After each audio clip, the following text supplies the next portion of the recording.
parásito, es una infección parasitaria, es endémica porque también se desarrolla en zonas tropicales y pues está producida por nematodos del género Ichneumon.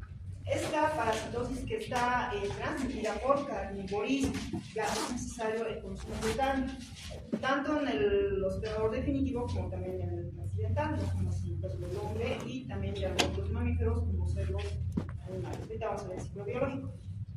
Sí, la larva infectiva, que es también conocida como larva muscular, ya el larva muscular, porque esta se va a enquistar en el músculo, se va a formar como una especie de quiste.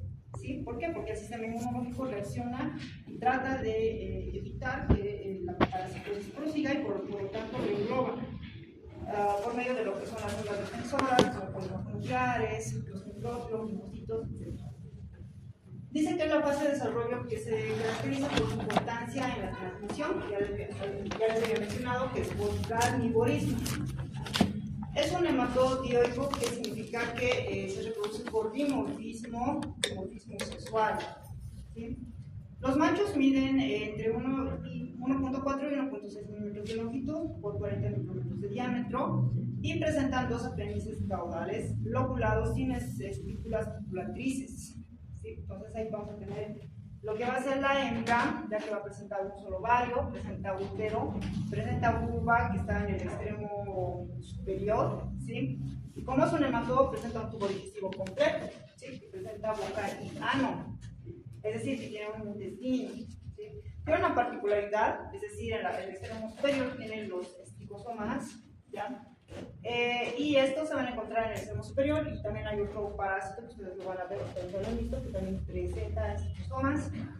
También presenta una parte muscular del esófago y el macho, pues de la misma manera, tiene su tubo digestivo completo, ¿sí? Y también va a presentar sus esticosomas, tiene su conducto espermático, la cloaca, ya que la terminación, el ano y los apéndices que les decía, ¿no? Que no son en sí, digamos, muy notorias, pero le ayudan a la copulación, ¿ya? Además conformado por el conducto eyaculador y los testículos, ¿ya? La diferencia de otros nematodos va a ser una parásita, la hembra para que va a colocar no huevos sino directamente larvas, ¿ya? Ella va a producir directamente a las larvas, que esas larvas se van a hacer infectivas. Vamos a ver. Las hembras van a ser más grandes, miden de 3 a 4 milímetros de longitud por 60 de diámetro y tienen un extremo posterior con romo, entre romo y redondeado. Ya presenta un solo ovario, como decía, ¿no? Solo un ovario, a diferencia de otros nematodos que presentan muchos ovarios. Y se ubica en la parte posterior, produce óvulos con 3 cromosomas y luego sigue lo que es el útero, la vulva, cerca de la mitad del esticosoma. ¿Sí? Son unas estructuras que le ayudan mucho en la secreción de algunas sustancias, como son enzimas. Triquinalis pilaris, entonces aquí vemos la diferencia entre lo que va a ser la hembra, ¿sí? Y el macho, ¿no? Que hemos mencionado que existen muchas diferencias en cuanto a su longitud. Los adultos copulan, ya, y las hembras depositan larvas recién nacidas, pero esto ocurre en el intestino, en la mucosa intestinal. Muchos libros incluso indican que va a ser intracelular. Dentro de lo que son los enterocitos es donde va a ocurrir todo este ciclo, ¿sí? Y las células somáticas de las hembras tienen 6 cromosomas y las de los machos van a presentar 5. Bueno, eso va a ser más importante en parte de su biología, ¿no? Las larvas recién nacidas son muy pequeñas, ¿ya? Miden más o menos de 120 micrómetros de longitud por 7 de diámetro y tienen un conjunto de células, quizás son unas células germinales, pero no como órganos como tal, porque luego estas se van desarrollando y van madurando, ¿sí? Esta, por ejemplo, van a ser las hembras y lo que ven en pequeñito van a ser las larvas, van a ser sus crías en realidad, ¿no? Hay una imagen un poquito algo borrosa, pero sí se puede ver lo que son las larvas, ¿no? Las larvas hijas en realidad, y la hembra, ¿no? Que está eliminando varios huevos, varias larvas.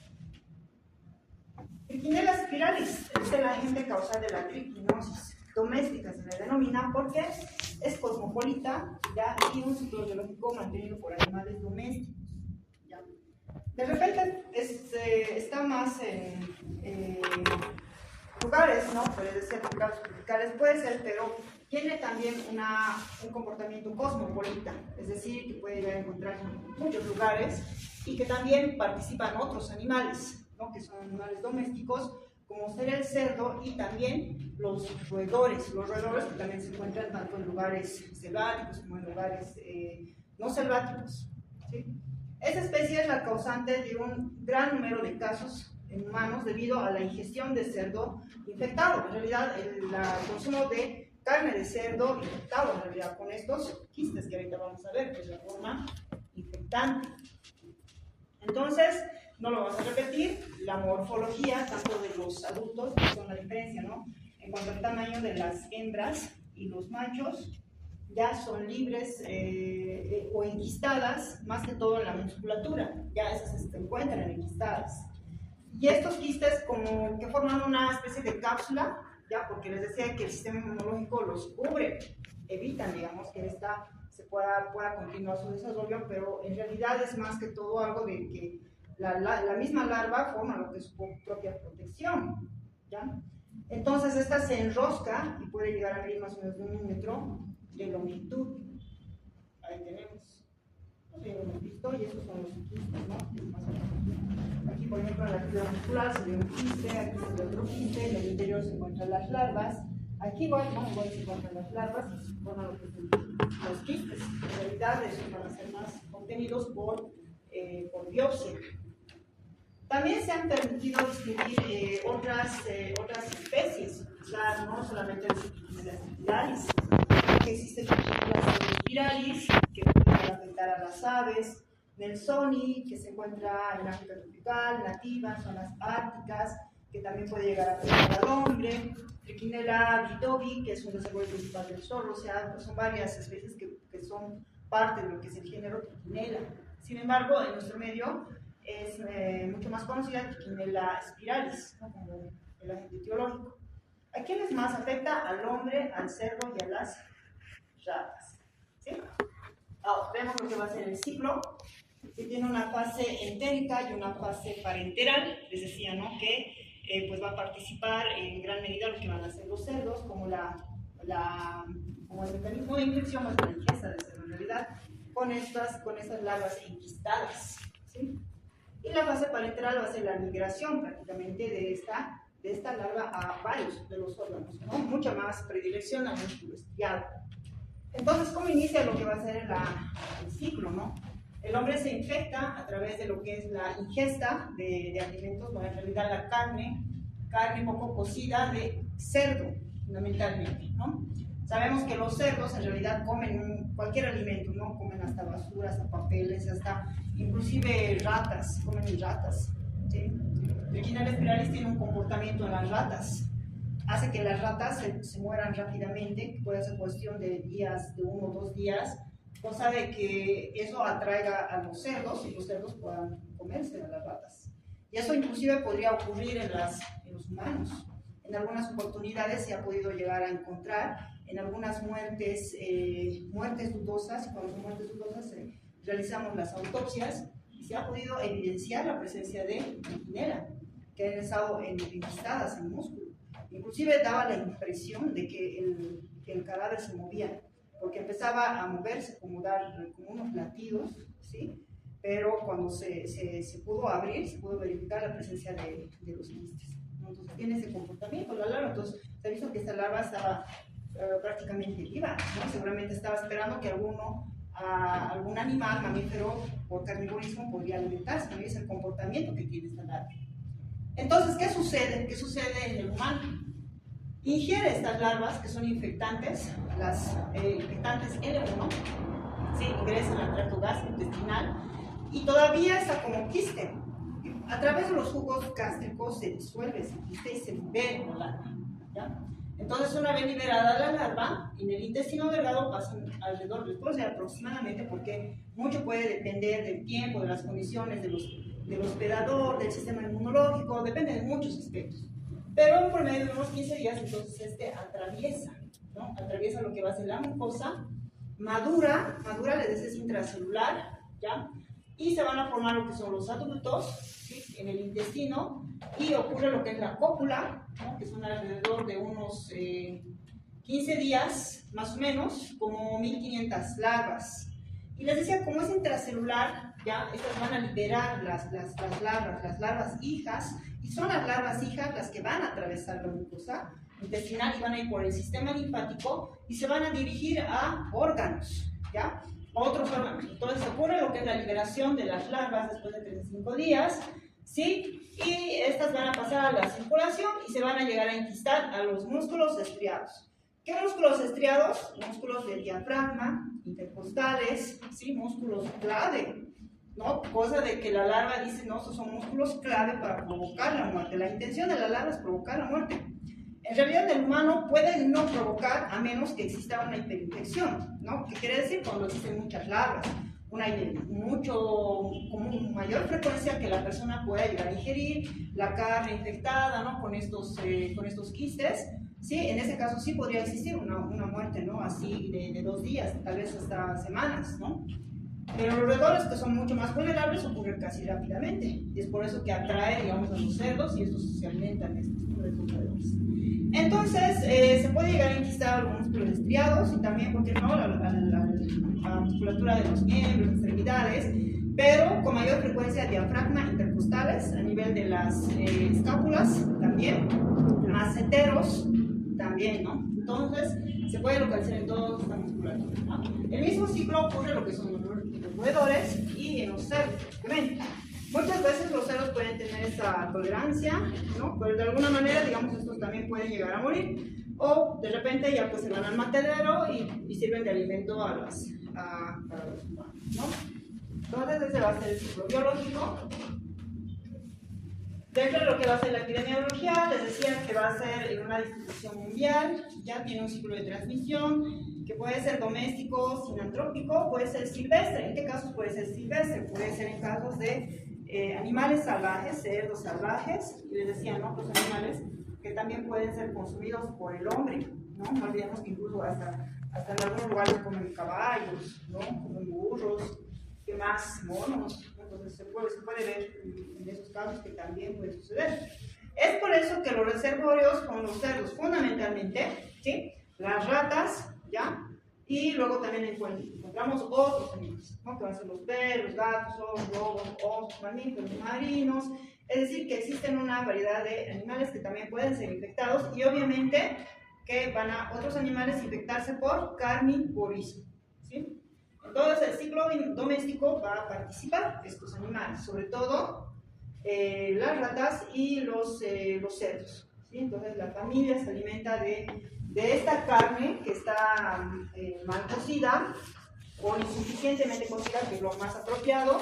Entonces, de la misma manera, la familia se puede llegar a infectar y puede llegar a formar estos quistes. ¿Cuál va a ser el ciclo silvestre? Lo mismo, todo va a suceder lo mismo, solamente que va a participar otros animales, ¿no? Yo decía el caballo, y aquí otros el boche, son zorro, animales silvestres, ¿no?, sobre todo, ¿sí? Entonces, de la misma manera también puede llegar a pasar, ¿no?, un ciclo doméstico, mientras más el hombre está pues haciendo que estos animales se acerquen, ¿no?, por varios asuntos del desequilibrio del ecosistema, de la misma manera, ¿no?, que los cerdos pueden ser devorados por los zorros, por ejemplo, ¿no?, o a la inversa, ¿sí? Entonces, existen ambos ciclos.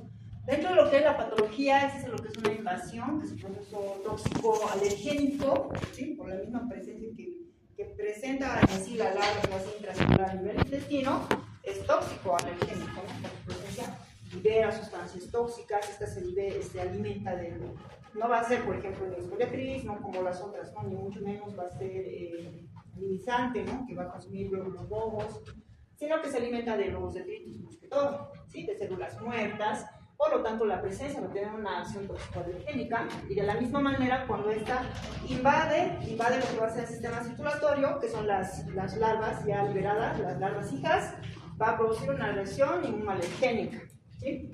Entonces, provoca una reacción inmunoalergénica y por lo tanto, si se toma un laboratorio a esos pacientes, va a presentar eosinofilia.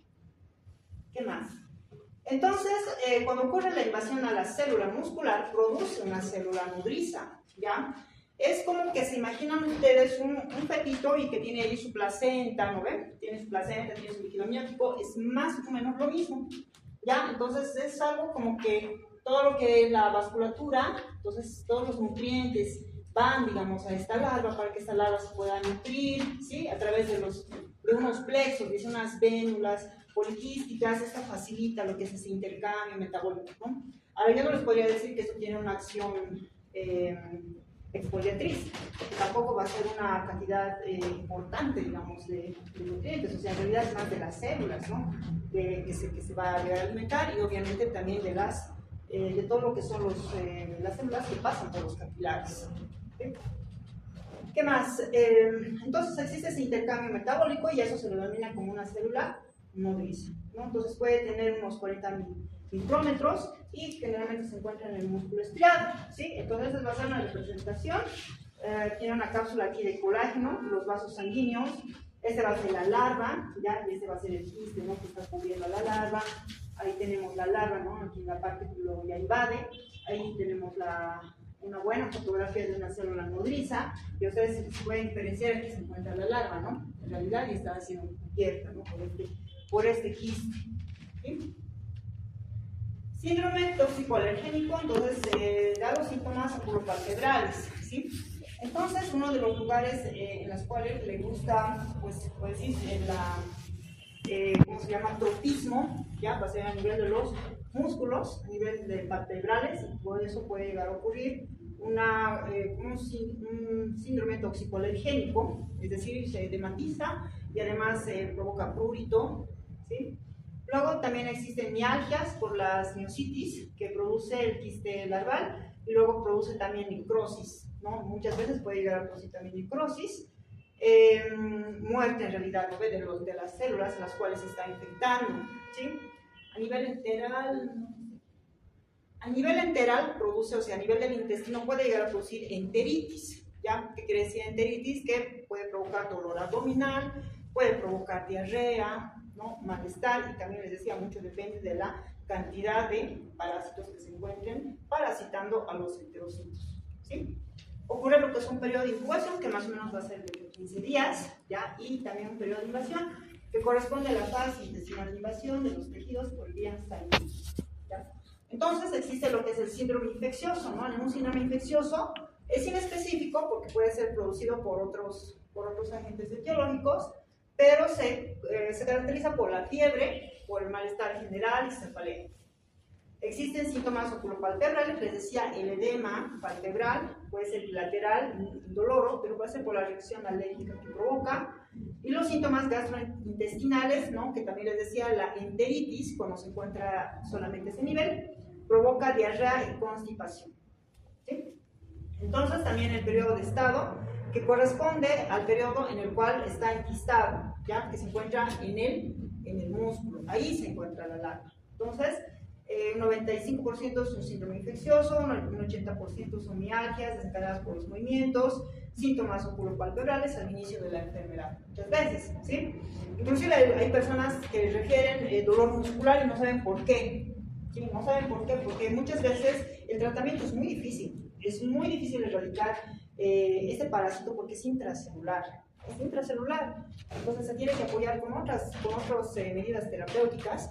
Por ejemplo, si se tendría que hacer una ecografía de partes blandas, en caso se encuentren miembros superiores, habría que hacer una extirpación del quiste, ¿sí? Porque es difícil que simplemente el medicamento se pueda llegar a eliminar completamente, ¿no? Entonces existen algunos casos en los cuales yo les decía, ¿no? Muerte súbita. Cuando hay muerte súbita, entonces realizamos autopsias, ¿no? Entonces, cuando realizamos autopsias muchas veces es inexplicable, tenemos que saber por qué ha fallecido esta persona, y ha sido así repentina, ¿no? Ustedes seguramente en algún momento escuchan casos, ¿no? Algunos deportistas, pues de personas que están en la calle y simplemente caen, ¿sí? Y una de las causas es justamente este parásito. Y precisamente este parásito se encuentra en un lugar clave, que ha sido, por ejemplo, el corazón, ¿no? El cardio. Los cuadros de encefalitis también puede ser posible, pero tampoco son muy frecuentes, ¿sí? Puede haber una irritación, puede simular una meningitis, una encefalitis, ¿sí? Y se produce por un proceso inmune, es decir que es por baja inmunidad. Entonces ahí tenemos el edema vertebral, acompañado por el edema, el glomerular, conjuntival. ¿Sí? Diagnóstico, ¿cómo realizamos el diagnóstico? Les decía, ¿no? Cuando se encuentra en la fase invasiva, podemos identificar con una eosinofilia. Inclusive podemos ver, ¿no? Indagar otros parásitos. Ustedes saben que la eosinofilia pues, se puede llegar a presentar con muchos parásitos, pero que nos orientaría va a ser también los antecedentes epidemiológicos. Habíamos mencionado que es cosmopolita, ¿no? No precisamente se encuentra en lugares tropicales o tropicales. Entonces, la eosinofilia mayor a 20% puede aparecer tardíamente, inclusive en un mes, ¿sí? Hay procesos inmunológicos que puede ser por intradermorreacción de Bachmann, ¿ya? Que es una inyección en realidad de este antígeno que es de triquinela, se administra, ¿no? Ustedes ya saben, ¿no? Que la intradermorreacción es inyectar prácticamente el antígeno de un agente etiológico que nosotros queremos saber cuál es, y realizamos la evaluación, la observación, y cuando hay una reacción precoz, ya se realiza una primera lectura que es después de los 30 minutos, y observamos, ¿no? Un halo eritematoso alrededor de la pápula, ¿ya? Como se ve en la imagen, un halo, y luego una reacción tardía, que es una pápula rojiza entre las 2 y 24 horas, ¿no? Este, por ejemplo, ya es un halo, ya con una pápula que está más rojiza, ¿sí? Y pues la reacción precoz se hace positiva a los 10 y 30 días después de la infección. ¿Sí? Entonces va a ser una forma de poder hacer el diagnóstico. Luego se realiza ELISA, que esta inclusive es más específica, pero es algo cara, pero sí se podría realizar con inmunoglobulina positiva tardíamente. Y como para histológico, de repente sí, de concentración y identificación de los adultos, ¿ya? Pero no se utiliza de rutina, no se utiliza, pero por ahí, digamos, existe mucha infección, mucha afectación a nivel de la mucosa, y pues los enterocitos ya pues están como que dañados y son eliminados, ¿no? Entonces de esa manera se podría llegar a identificar. Sin embargo, lo que yo les decía, que una buena alternativa son las biopsias, ¿no? Biopsia muscular, que va a ser a nivel de deltoides, bíceps, tríceps, o sea, es muscular. Como es músculo estriado, se puede llegar a encontrar en cualquiera de estos músculos, pero que tiene baja sensibilidad, ¿sí? Tiene baja sensibilidad, pero también se puede realizar. Entonces, ¿cuál va a ser la terapia? La terapia va a ser antiparasitarios. Albendazol de 400 miligramos, el albendazol inclusive se ha mostrado que tiene una mejor acción antiparasitaria, que puede ser de 600 a 1200 miligramos durante 3 a 7 días, inclusive las dosis son elevadas. ¿Ya? Entonces, ¿cuál va a ser el objetivo? El objetivo va a ser eliminar a los adultos, sobre todo a las hembras en el intestino, y evitar la migración de mayor número de larvas al torrente sanguíneo. ¿Sí? Ese va a ser el mayor objetivo, que se pueda llegar a eliminar a estas larvas. Luego podemos adicionar algún tratamiento analgésico, de repente antiinflamatorio, porque no olvidemos que eso conlleva, ¿no?, una inflamación, ¿no? Pues cuando se enquistan está constantemente inflamado, y pues también se puede ir a administrar corticoides. Pero les voy a decir primero que la administración de corticoides hay que tomarlo con mucho cuidado, ¿no? Como ustedes saben, que los corticoides pueden exacerbar otras parasitoides, ¿no? Parasitosis, mejor dicho, como cuáles, por ejemplo, los temporales. Entonces, ¿qué tenemos que hacer? Descartar los flagelos temporales antes de administrar corticoides, ¿ya? Porque es un antiinflamatorio y es buen antiinflamatorio, pero siempre administrar de una forma responsable, ¿sí? Luego, las medidas de control, las medidas preventivas, la educación, que va a ser muy importante. Entonces, ¿no?, lo que tenemos que recomendar es que la gente debe consumir carne de cerdo suficientemente cocida, ¿no? Muchos han optado inclusive con la congelación, porque cuando se congela también la carne a menos de 15 grados, incluso menos de 30 grados, puede llegar a eliminar a las larvas. Se ha demostrado que es posible eliminar estas larvas que están enquistadas, ¿sí? Entonces, cualquiera de los dos métodos es bastante eficiente. Luego, el control del paciente, contactos al ambiente inmediato, obviamente personas, ¿no?, que viven en torno de lugares donde hay crianza de cerdos, ¿no?, que viven en condiciones precarias, ¿sí?, y donde no está, digamos, regulado, ¿no? Muchos mataderos que no hay ni siquiera una buena regulación. Notificación inmediata ante la sospecha de un caso, se tienen que notificar, eso ya es un aspecto epidemiológico. ¿Por qué eso es importante? Porque Como les decía, la desparasitación a veces no se les es suficiente. Puede que elimine, digamos, los parásitos que están a nivel intestinal. Ustedes han visto, pero ¿qué hay de los parásitos que están en los tejidos? ¿No? Entonces, pues se tiene que tomar ciertas medidas, ¿no? Y ver y hacer el seguimiento oportuno. Investigación de los contactos, de la fuente de infección primaria, y obviamente preguntar, ¿no?, al paciente la ocupación que tiene, etc. Observaciones, el hemograma, lo que tenemos que tomar en cuenta y considerar es la eosinofilia, con una historia compatible y es bastante orientador. Luego la biopsia muscular, que es positiva, sobre un 25%, no se recomienda mucho, pero pues en algunos casos hay que realizarlo. La notificación de un caso sospechoso debe inducir a la investigación de posibles casos. Eso es muy importante también, ¿no? Porque si un componente de la familia tiene la triquinosis, obviamente que el resto o probablemente sí lo tenga, ¿no? Porque pues uno vive siempre pues, con la familia, comparte y almuerza con la familia, etc. ¿Sí?